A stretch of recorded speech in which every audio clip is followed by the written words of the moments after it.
So we're here at the Eicma show at the Harley-Davidson booth, and this is the Battle of the Kings display here. So these are the finalists right here. I'll show you guys the bikes that have made it to the finals. So I'm going to go through each of the bikes individually. The first one here is the FX GTS Coast Glide. This is my team's bike at Laidlaw's Harley-Davidson. For those of you who watch my channel are probably already very familiar with this bike. But basically we wanted to build something on the Sport Glide platform that was kind of a FXRT throwback. We got the Russ Vermont fairing on there. And we wanted to build something that was a real club style that paid tribute to Highway 1 Pacific Coast Highway. So yeah, we're real happy with how it turned out. So this is the Germany bike. This is from Thunder Bike Harley-Davidson. And this is called the Roar. This is a 2019 FX DR. This bike was absolutely beautiful. When all the contestants were first announced in the Battle of the Kings, I saw this bike and I saw their video, and I knew right away that this was going to be one of the final contenders. And sure enough, here it is in Italy at the Eicma show. So just a lot of really cool paint work. The rear fender on this bike is awesome. Really exposes that rear 240mm tire. The seat, just this really cool like leather seat on there. The paint, all the custom graphics all over this bike here. You got, you know, Battle of the Kings insignias all over this motorcycle, and just custom graphics on the forks there and on the intake there as well. Just really good, nice detail, beautifully done. I actually felt like this bike may have won over us. Many of you know at this point we ended up winning it, but yeah, a beautiful bike. The second bike is from the UK Wars Harley-Davidson. This started off as a street bob, and they gave it just a really cool like bobber look. It's real retro bobber styling, a lot of detail in the tank. You know, they did a lot of, you know, molding and custom work on the tank here, which it's turned out beautiful. Yeah, just the wheels and everything are just, it's a really cool look. Shout out to Charlie as well. Charlie's one of the guys that put this thing together, and yeah, they just did a beautiful job on this bike. And you got the leather bobber seat on there as well, S&S upswept pipe on there, and yeah, just, they did some Harley-Davidson genuine parts on like the rocker box covers and things like that. Pretty simple, very clean build, and yeah, it turned out really nice. And it's got a lot of the Defiance collection stuff, cam timer cover, the foot pegs and things like that. So the next bike here was a dealership in Mexico. This is called Joe Tracker. Really cool bike. Once again, kind of like this board tracker bike that was very cool retro style. They used, you got this custom dual headlamp set up there, which are basically like the passing lamps off like a Heritage or something. So really creative use of genuine Harley-Davidson parts there. Another really cool creative use of parts was the wheels on this bike. So these are the knockout rims. This is the big 21-inch wheel that comes on the CVO Road Glide. And so they put one on the rear and in the front, this exact same wheel. So yeah, really cool use of the wheels. So kudos to the Mexico team here. They did a really good job. You got this real retro bobber seat on here, and just like leather wrapped grips, and really cool retro paint on here as well, with the leather down the center of the tank there. And just some really cool detail work on this bike. They did a phenomenal job. You have the custom rotors there, and you know, your exhaust on there as well. I would have loved to have seen this bike run and hear it run. This thing is pretty awesome. It started off as a Softail Slim, by the way. So this is the Canada bike. They called it Moonshine from Calgary Harley-Davidson, and this bike was very similar to ours.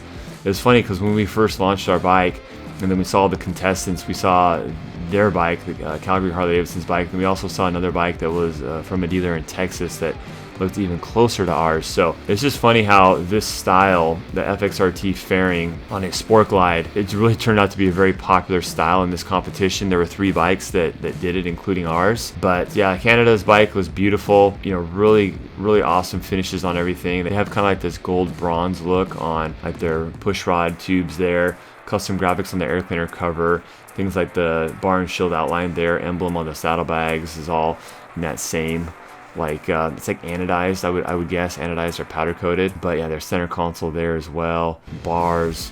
Yeah, just everything looks really clean. So Calgary HD is definitely kind of going for this style as well, same style that we were going for. And it's interesting, in Southern California, I don't know about Canada, but in Southern California, the FXRs and FXRT popularity is really growing rapidly. A lot of the guys, the younger guys that stunt on these things, or just ride them really hard, or getting the old FXR frames and, you know, doing them up. And, you know, these are the guys that are doing the wheelies and the burnouts and stuff like that. And, you know, a lot of these original FXRT fairings are being refurbished and repurposed and reused. And it's kind of cool to see a fairing that really, when it was first introduced, a lot of guys didn't like it and it didn't sell real well. But now, you know, decades later, a lot of this younger generation that's coming into the Harley-Davidson world is really gravitating towards it. And I'd be very surprised if we didn't see Harley-Davidson reintroduce this style of FXRT fairing onto a bike in the next year or so. I mean, the sooner the better. This is our 5th year of the Battle of the Kings, the biggest dealer customization contest in the world.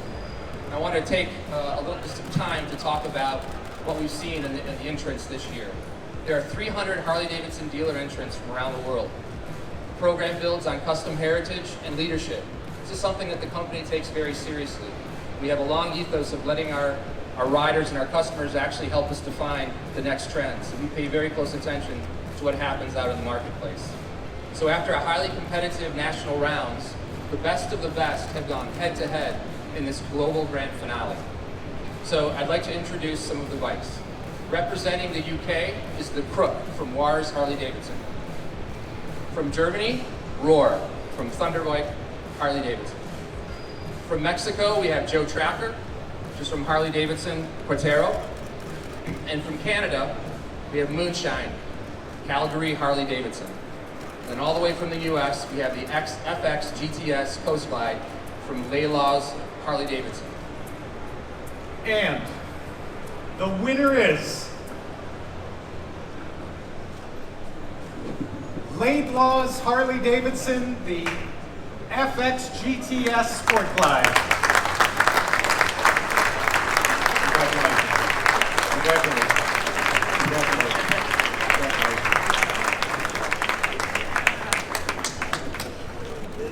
So I wanted to take a second and talk about the bike, if that's all right with you guys.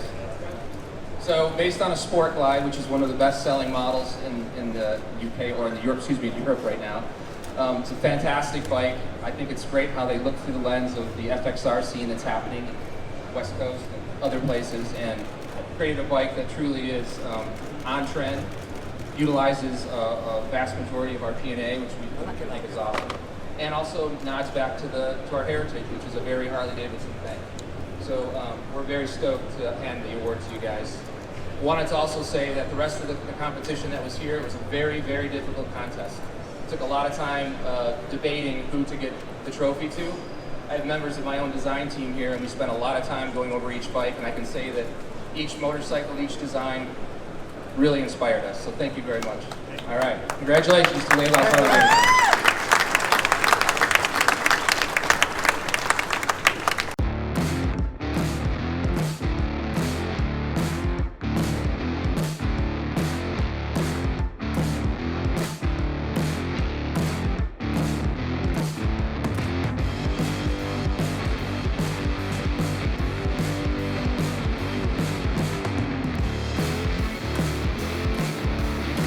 So this was a pretty long and drawn out competition. It lasted for about a year, and I think a lot of people kind of got lost in exactly what was going on in the different stages within the competition. And so I thought I'd take a minute and just kind of clear up exactly the different awards that were given out within this competition and exactly how those were determined and who voted on those and kind of the different judges during those different stages in the competition. So the first stage of the competition was the People's Choice Award. We were a recipient of the People's Choice Award, and basically that was just a popular vote. Anybody and everybody logging into Harley-Davidson's website and go into the Battle of the Kings section of the website and voting on their favorite bike. So I want to say I think there were about 20 of those awards given out to the different bikes. There were about 40 bikes that competed in the United States, and I think they said there were like 300 or 400 bikes that competed around the world. Then the next stage of the competition were the category finalists. So there was an internal panel of judges within the motor company that basically narrowed it down to 6 bikes per category. The 3 categories were dirt, race, and chop. We competed in the race category. So that panel of judges were, from what I understand, Harley-Davidson employees that worked in like the marketing and the design and style teams. Narrowed it down to the 6. Then after that, Harley-Davidson got some top journalists from the Cycle World, Cycle Source, and American Iron magazine along with Harley-Davidson enthusiast Milo Ventimiglia. He's an actor on the This Is Us TV show, and several other things. He's basically an actor that really likes Harley-Davidson motorcycles. So they then narrowed it down, and this is in the US. They narrowed it down to one category winner. So basically one category winner in the race dirt and chop. So in the US, so we were the race category finalist. The Yellowstone bike that was called Hard 8 was the dirt finalist, and then there was a bike called Psychedelic that won the chop. And then those 3 finalists then went to the annual dealer meeting in Milwaukee. It's the 3 category finalists in the United States, and then the entire dealer network at the dealer show voted on their favorite of those 3. So it was basically just all the dealers from around the world voted for their favorite bike, and then that became the United States Battle of the Kings champion, or the national champion, which we of course won. And then they took our bike and they matched us up against all the other national finalists around the world, and then the 5 of those bikes went to the Eicma show in Italy, and then again internal panel of judges within the Harley-Davidson Motor Company, and I believe that was judges from the different international markets around the world, and also some of the US based style team as well voted on their favorite bike, which then became the global Battle of the Kings champion. So yeah, the entire thing lasted about a year, and I don't know when they're going to do the next one. I get asked that question a lot. From what I understand, they usually do it every other year, but I'm not sure. Maybe they'll do it again this coming up year. This was by far the biggest competition with the most participants, and Harley-Davidson kind of leveraged it and blew it up bigger than any other year as well. So we definitely will be competing in the next Battle of the Kings competition, whenever that may be, and defending our title. So, and thanks a lot, and congratulations to all the other dealers that we met along the way. We met a lot of really cool dealers that we wouldn't have connected with otherwise, so it was really cool meeting everybody. I do want to mention as well that as a result of all the positive feedback and all the calls and inquiries we've gotten on the Coast Glide 1, we had a lot of people inquiry about us building them a Coast Glide. We decided to build the Coast Glide 2, which is basically the same bike with a little bit different paint and finishes and powder coating and everything. So if you're interested in this bike right now, the Coast Glide 2 is available. The Coast Glide 1 is sold, and we do have a buyer who is anxiously awaiting its arrival back from Italy. But the Coast Glide 2 is on display at our dealership now, and it is available for sale. And thanks again for everybody's support out there, and thanks a lot for watching. Take care, guys. Bye-bye.